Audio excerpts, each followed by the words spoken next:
Hi, Jan from Germany here.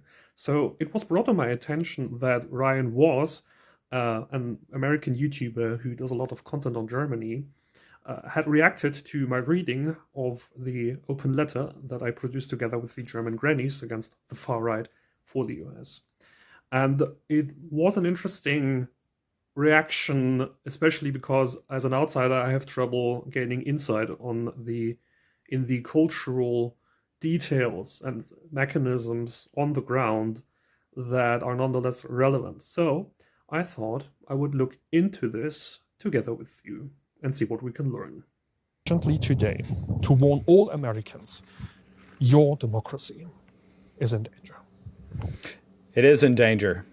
It really is in danger. People really don't understand the significance of, I mean, there's a lot of different aspects to it, but one of the most significant to me is how Trump has undermined people's trust in our elections. You know, to me, that's one of the most bastard things he's done here domestically, because that might impact us for generations, even after, you know, I think we will reject them, the MAGA movement in the next federal election, and hopefully in this upcoming midterms election. Regardless, I think that having a massive segment of the population not believe in our elections. Certainly, and that is precisely why Trump and his clan have done this. It is much easier to portray yourself as a populist, as a hero for your own camp, when you don't just fight a supposed great foreign enemy from the outside. It's very helpful to have a constructed enemy from the inside.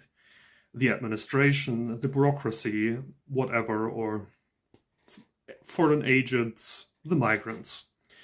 And undermining trust in elections to, in fact, supplant the system of rule of law, including elections, with yourself is the whole shtick of fascism. It's just devastatingly bad. It's just devastatingly bad. Because, I mean, the thing is, what's the rational response if you truly believe your elections in your country are fake? What is the rational response? And they're under that impression because of Trump.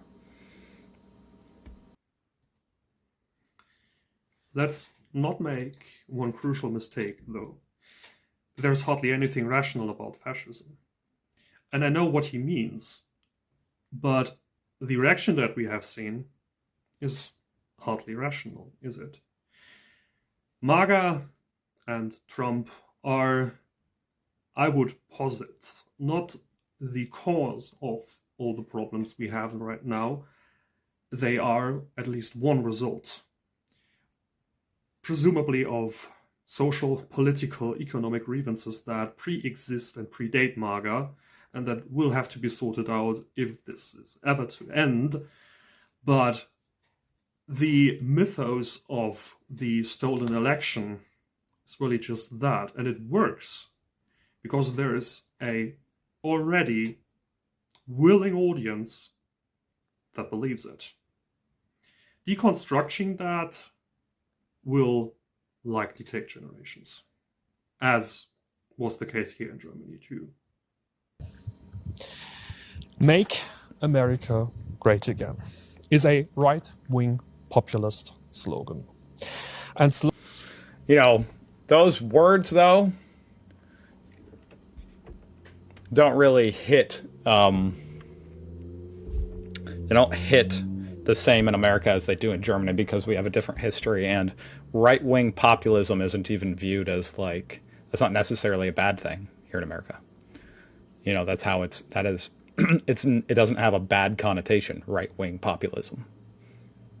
I mean, populism is an interesting word, you know, in that sometimes it actually has positive connotations. I don't know about Germany, but here in America, it can. That may certainly be true.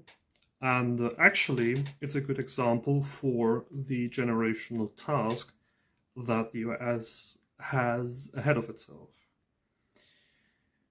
I said it just now, deconstructing fascism to turn again to a stable democracy as a country takes generations.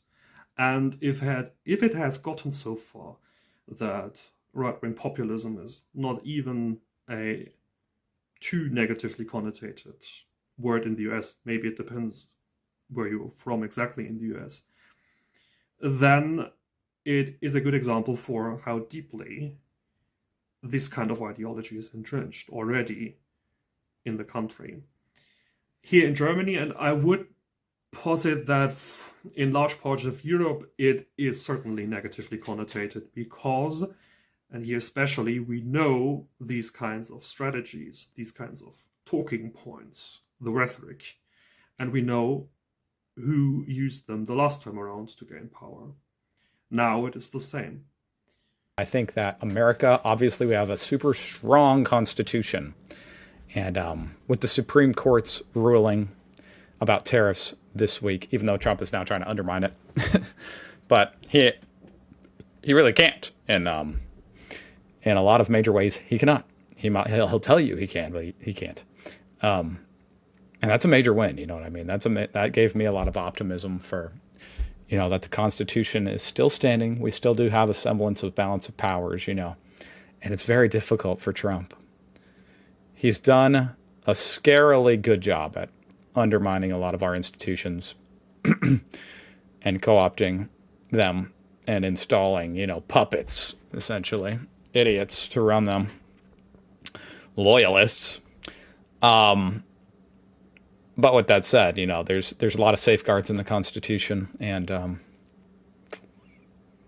so I hope it all works out. Obviously, one obvious thing would be if Trump was managed to somehow repeal term limits, and make it to where he could run for a third term. That would be, if that ever happened, because obviously that's in the playbook of any dictator, obviously. It's one of the first things they do. And of course he hasn't been able to do that because he can't do that. There's no realistic way for him to be able to do that. But if he was able to, that would really be, among other things, my optimism would just entirely plummet at that point. I believe that is one of the things that America has got going for it, the optimism and the inventiveness that is part of your culture. And if there's to be a time after Trump, it will certainly do you a lot of good, for sure. There is one part where, from the outside at least, I would have to object, and that is when it comes to the strength of the Constitution. If I am blunt about this, your Constitution is horribly outdated. And I tell Americans that all the time, because it was also no different here after the Second World War. The Weimar Constitution hadn't really done us much good, or my ancestors much good, when it comes to preventing authoritarianism. Because in the end of the day, the constitution of a country is also, mostly at least, worth as much as it is being upheld by the population it is supposed to serve. And with MAGA, we have half of a population in America, perhaps somewhat less, that wants to supplant this constitution and what it's supposed to stand for with blind loyalty to Trump.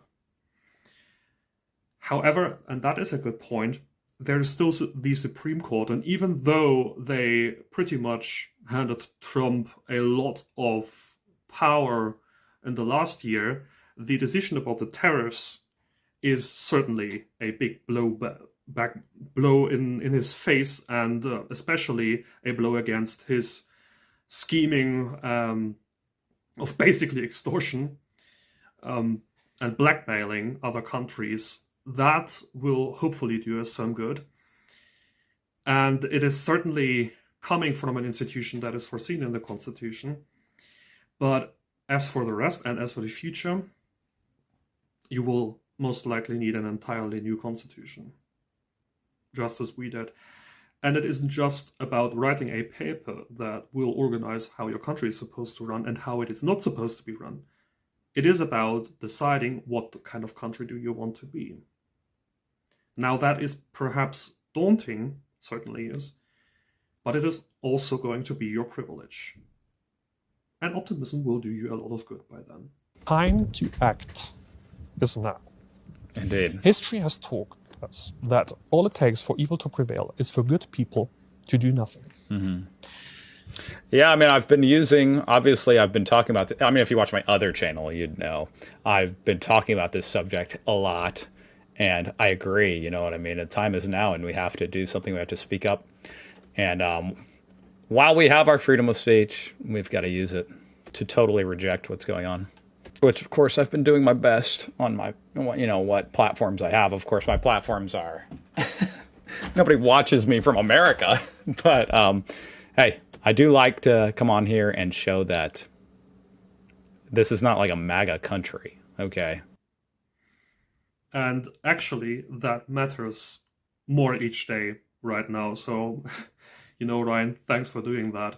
And in fact, it doesn't really matter who watches you, because this is a global fight. We are pretty much in the same boat. If America falls, then Europe is next. My democracy is next. And that is not some vague fear that I have. It has happened before, and we know how it went. So, in fact, I don't really have a strong audience in Germany. You do. So, thanks for working on that. On that matter, it's worth following Ryan as well. Do that. Resistance needs a lot more interconnection, especially internationally right now. I'm working on that, but it's always good to see when more people join in on this. In fact, I watched Ryan's channel repeatedly over time, but I hadn't noticed myself even that he does political content. And on that note, really, it doesn't matter who you are and where you are from. If you take up the fight against what is happening here, if you stand up and recognize this is wrong, that you do precisely what my ancestors should have done and didn't do.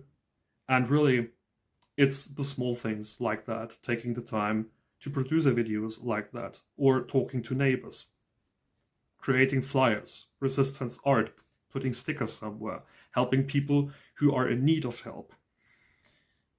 If we manage to concentrate a sufficient number of people in a movement like that, then we really have a shot at doing away with MAGA fascism. On that note, I will see you in the next video. Thank you for taking the time to listen to my rambling, and let's do this.